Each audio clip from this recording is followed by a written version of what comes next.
ऐसा है कि ईडी की जो साख है वो पूरा हिंदुस्तान जानता है। ईडी अब बीजेपी की फ्रंटल एजेंसी बन चुकी है।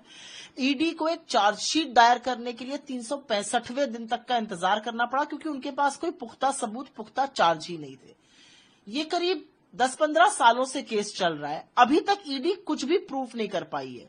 100 बात की एक बात यह है कि यंग इंडिया एक नॉट फॉर प्रॉफिट पुरानी एक्ट के अंदर सेक्शन 25, नई एक्ट के अंदर सेक्शन 8 की कंपनी है, जिससे एक नया पैसा प्रॉफिट, डिविडेंड या किसी भी तरह का मुनाफा किसी शेयर होल्डर को मिल नहीं सकता है। इतनी सिंपल सी बात ईडी के लोग भी समझते हैं, ये सरकार भी समझती है।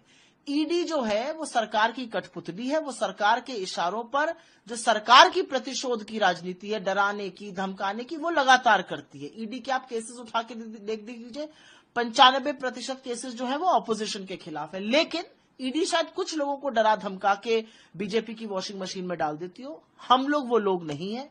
ईडी के पास कोई पुख्ता सबूत नहीं है। ईडी का पूरा केस जो है वो इसी कोर्ट में धराशायी होगा, ताश की गड्डी की तरह बिखर जाएगा, क्योंकि ईडी मनगढ़ंत आरोप लगा रही है और जो साक्ष्य और सबूत है वो पूरी तरह से दिखाते हैं कि डेट इक्विटी में कन्वर्ट हुआ, जो कि केंद्र की सरकार एनसीएलटी में रोज करती है, और इसमें कोई भी आरोप सिद्ध नहीं कर पाएगी ईडी। ये आपको मैं बता सकती हूं। ऐसा है कि ईडी की जो साख है वो पूरा हिंदुस्तान जानता है। ईडी अब बीजेपी की फ्रंटल एजेंसी बन चुकी है। ईडी को एक चार्जशीट दायर करने के लिए 365वें दिन तक का इंतजार करना पड़ा, क्योंकि उनके पास कोई पुख्ता सबूत, पुख्ता चार्ज ही नहीं थे। ये करीब 10-15 सालों से केस चल रहा है। अभी तक ईडी कुछ भी प्रूफ नहीं कर पाई है।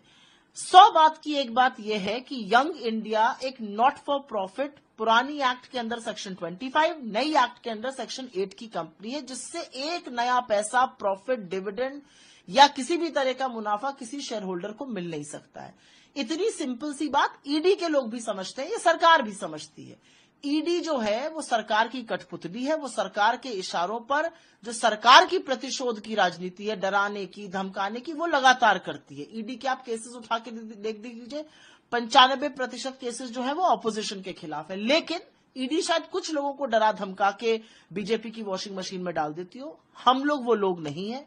ईडी के पास कोई पुख्ता सबूत नहीं है। ईडी का पूरा केस जो है वो इसी कोर्ट में धराशायी होगा, ताश की गड्डी की तरह बिखर जाएगा, क्योंकि ईडी मनगढ़ंत आरोप लगा रही है और जो साक्ष्य और सबूत है वो पूरी तरह से दिखाते हैं कि डेट इक्विटी में कन्वर्ट हुआ, जो कि केंद्र की सरकार एनसीएलटी में रोज करती है, और इसमें कोई भी आरोप सिद्ध नहीं कर पाएगी ईडी। ये आपको मैं बता सकती हूं।